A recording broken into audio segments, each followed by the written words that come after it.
क्या उसका नाम लूं? आप तो उसको मेरे से ज्यादा पहचानते हैं। आपको तो मुझे पहले ही सावधान कर देना चाहिए था। ये क्या आइटम है? ये क्या आइटम है?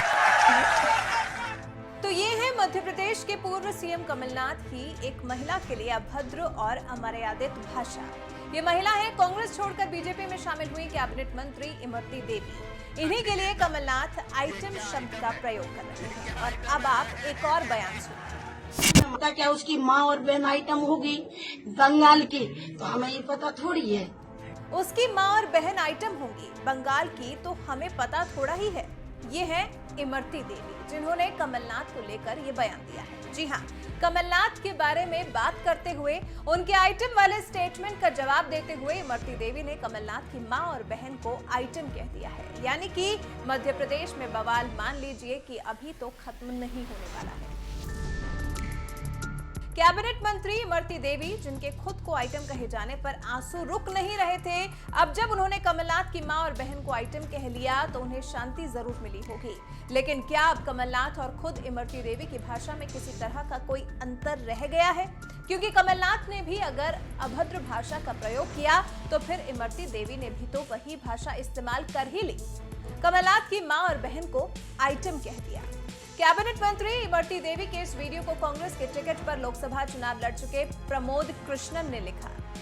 छिंदवाड़ा से 10 बार लोकसभा पहुंचने वाले संसद के वरिष्ठ सदस्य पूर्व मुख्यमंत्री कमलनाथ और उनकी स्वर्गीय मां के लिए इमरती देवी के मधुर वचन। मधुर वचन इसलिए क्योंकि भाषा तो वही है जो कमलनाथ की थी। कि वो बंगाल का आदमी है, तो वो बंगाली आदमी है। वो मध्य प्रदेश में आया सिर्फ मुख्यमंत्री के बनने के लिए। उसको बोलने की सभ्यता नहीं है। और उस व्यक्ति को क्या कहा जाए? वो मुख्यमंत्री के पद से हटेगा तो पागल होगा। अब पागल बन के पूरे मध्य प्रदेश में घूम रहा तो वह कौन क्या कर सकते? कुछ भी कह सकता है। तो मैंने आपसे एक ही बात कह दी, बंगाली आदमी है, मेरे प्रदेश का आदमी नहीं है। मैं पता क्या उसकी माँ और बहन आइटम होगी बंगाल की, तो हमें ये पता थोड़ी है। हालांकि इमरती देवी की इस भाषा को उनके गुस्से के तौर पर देखा जा सकता है। ये गुस्सा है जो कमलनाथ के खिलाफ निकल रहा है। वैसे भी कमलनाथ की तो उनके बयान को लेकर मुश्किलें बढ़ ही चुकी हैं। एक तरफ कांग्रेस के पूर्व अध्यक्ष राहुल गांधी ने इसके लिए कमलनाथ को लताड़ लगाई है, उनके बयान का समर्थन नहीं करने की बात कही है। Kamalnath ji is from my party, but I don't like personally the type of language that Kamalnath ji is using, and I don't appreciate it. I think it's unfortunate. वहीं चुनाव आयोग ने भी कमलनाथ को जवाब तलब किया है। अब देखते हैं कि जब इमरती देवी ने कमलनाथ की तरफ से किए गए अपने अपमान का बदला उन्हीं की भाषा में ले ही लिया है, तो इसके लिए बीजेपी क्या कहती है या फिर चुनाव आयोग का इस पर क्या रुख रहता है?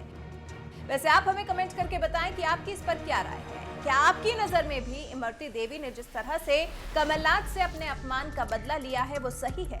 हमें कमेंट कर अपनी राय जरूर बताएं। पता क्या उसकी माँ और बहन आइटम होगी बंगाल की, तो हमें ये पता थोड़ी है।